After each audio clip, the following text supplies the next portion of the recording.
जय हो।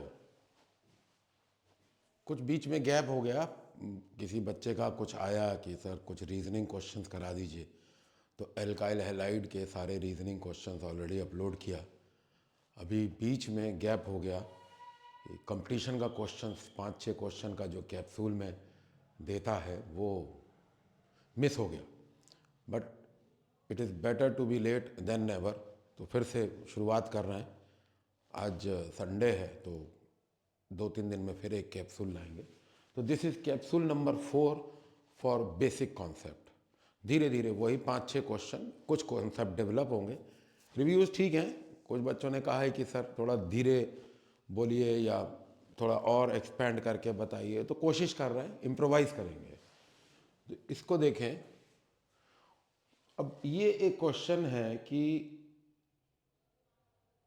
1 mole of calcium phosphide, IIT 1999 क्या कह रहा है? कैल्शियम फॉस्फाइड अगर हाइड्रोलाइज हो रहा है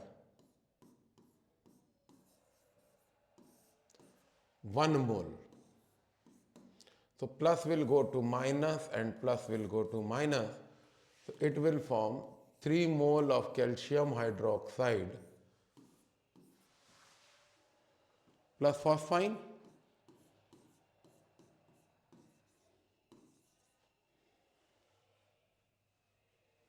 What is the answer? 2 mole of phosphine is the answer.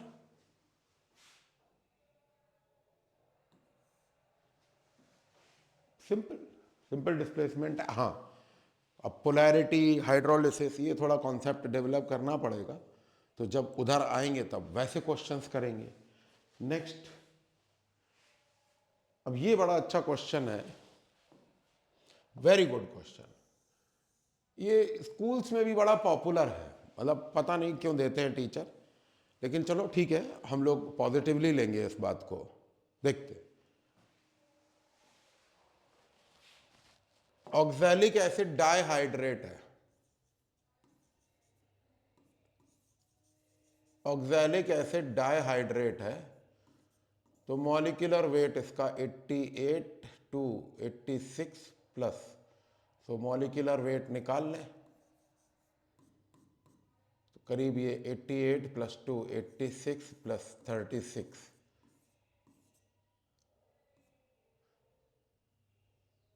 Carbon dioxide 44 दूना 88, 2 हाइड्रोजन 90, 90 प्लस 36, 90 प्लस 36 126 ग्राम पर मोल आ रहा है। बाकी हटा देंगे, 126 ग्राम पर मोल लिख लेंगे। What is the molecular weight? 126 ग्राम पर मोल। वेट है 6.3 ग्राम, वेट है 6.3 ग्राम, और this is dissolved in water, volume of water, to make the volume 250 ml. Now, if you take 10 ml of oxalic acid,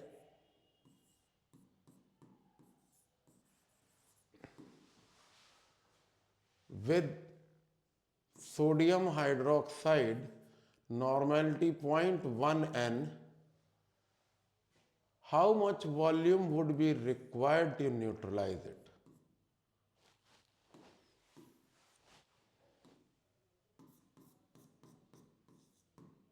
gram equivalents बराबर करने के लिए normality की जरूरत है। अब जो क्वेश्चन है उसका ब्लॉक बना लेते हैं। 6.3 gram of hydrated oxalic acid is dissolved in water to form 250 ml of solution. 10 ml of how much volume of NaOH is required to neutralize 10 ml of this solution? तो normality है, volume नहीं है, volume है, normality नहीं है, और ये निकालना है, वॉल्यूम निकालना है।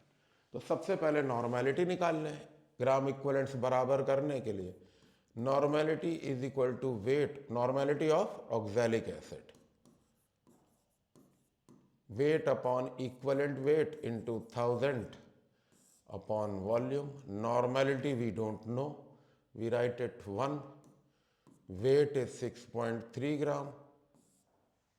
Equivalent weight is 126 upon 2 displaceable hydrogen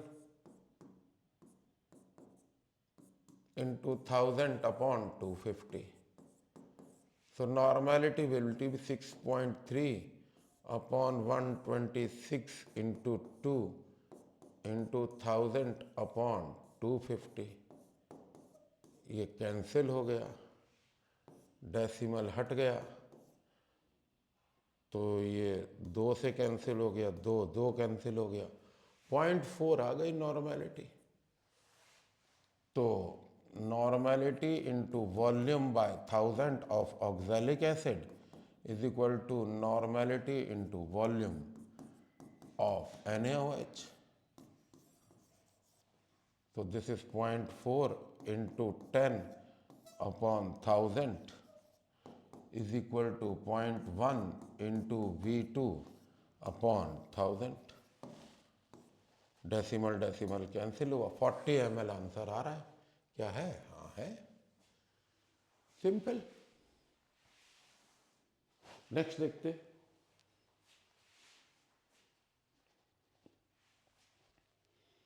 अब ये आयोडीमीट्री का कॉन्सेप्ट है, कुछ खास नहीं है. अगर रिडॉक्स आता है तो बन जाएगा. इक्विवेलेंस का ही कॉन्सेप्ट है, बेसिक कॉन्सेप्ट. आप कहेंगे सर रिडॉक्स तो is a different chapter. I agree. But having said that, equivalents are there in basic concept. Equivalent weight 8-10 तरीके से निकलता है. Hydrogen displacement and hydrogen combining method 2, oxide formation oxide reduction method 4, chloride formation method 5, molecular weight upon basicity, molecular weight upon acidity, formula weight upon cation charge और anion charge, and oxidants and reductants. अब इसमें देखो कुछ खास नहीं है. वो कह रहे हैं कि वैसे एसिडिफाइड पोटेशियम डाइक्रोमेट यूज होता है आयोडोमेट्री में, तो सोडियम थायोसल्फेट को अगर आप रिडॉक्स में जा रहे हैं तो ऐसे बना लेंगे.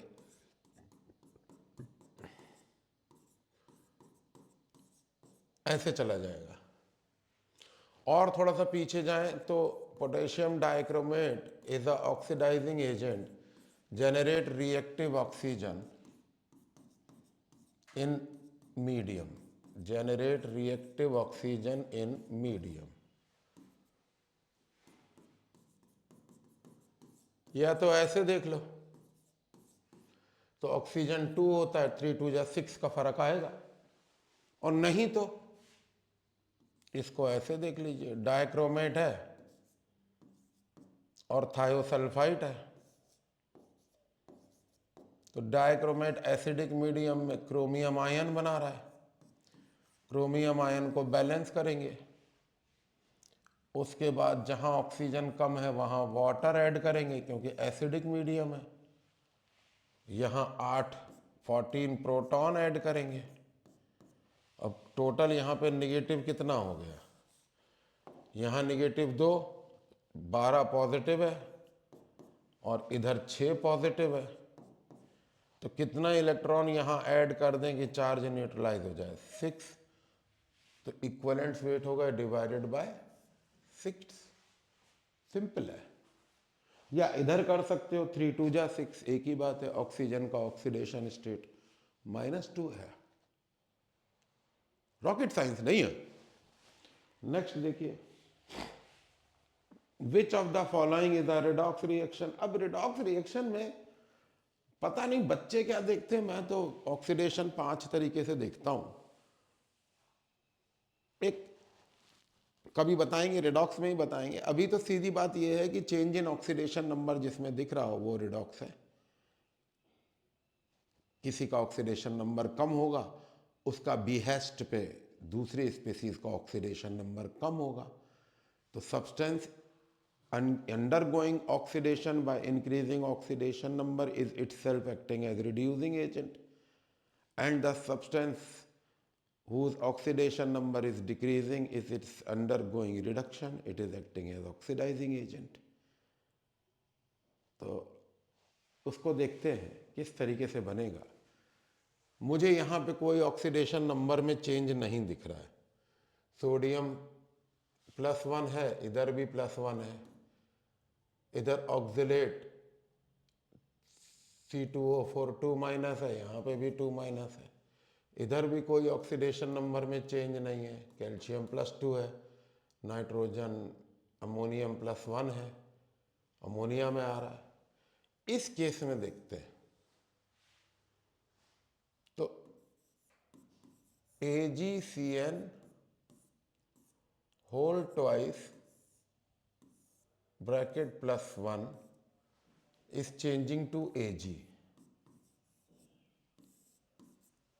और दूसरा Zn in this compound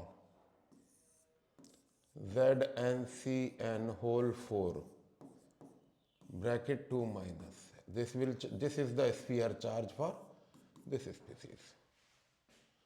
अब दोनों का ऑक्सीडेशन नंबर निकाल लो। If there is a change in oxidation number then obviously it's a redox reaction.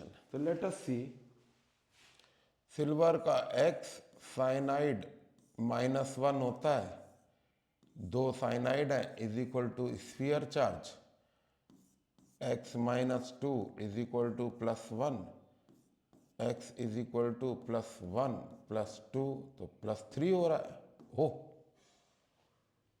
और इधर 0 हो रहा है। ऑक्सीडेशन एटम का, atom and homo atomic molecule का ऑक्सीडेशन नंबर बाय डिफॉल्ट 0 होता है। इधर जिंक 0 है, इधर निकाल लेते हैं X +4 -1 is equal to -2, X is equal to -2 +4 तो +2 आ रहा है। So there is an increase in oxidation number, there is a decrease in oxidation number, therefore it is a redox. Simple. अब ये बड़ा मतलब स्टीरियोटाइप क्वेश्चन है। The other day I was discussing it, which of the following concentration factor is affected by change in temperature. अब देखिए wait और temperature का तो कोई रिलेशन होता नहीं है,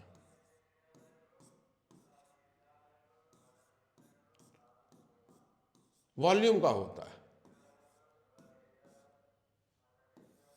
और वॉल्यूम केवल और केवल मोलैरिटी में है।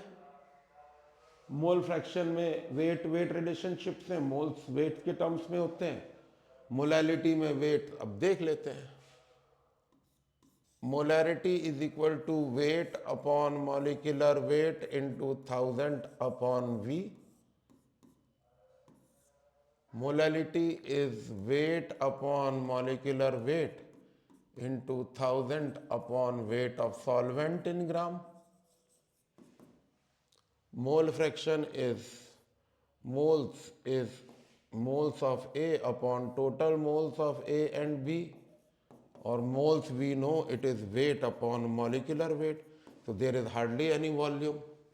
ऐसे ही weight in fraction है, weight fraction is equal to weight of first substance upon total weight. तो there is no volume, no volume, no volume. अगर इस पूरे को कांस्टेंट कर दें तो molarity is inverse to volume and is direct to temperature. तो molarity MOLAR, R for read, ITY, molarity capital M is inversely dependent on temperature. Last question देखें तो आंसर विल बी मोलैरिटी। अब एक और question देख लीजिए। Oh, we don't have it here.